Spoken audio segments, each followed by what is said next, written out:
Ito yung Ports Authority ng Pilipinas dito sa Surigao City. Yan. Ito yung gate. Tapos ito yung dagat. Ang ganda, daming islands oh. Medyo madilim pa kasi, medyo umaga pa eh. Wala pang 6:30 kaya. Pero maganda na yung view. Yan do, ang daming naglalayag na maliliit na bangka papuntang mga islands, sa mga islands. Ito yung biwok pa to. Oh yan, dami nagja-jogging. Pati aso nagja-jogging.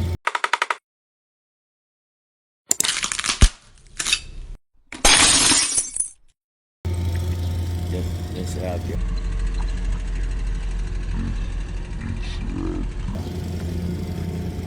Yan.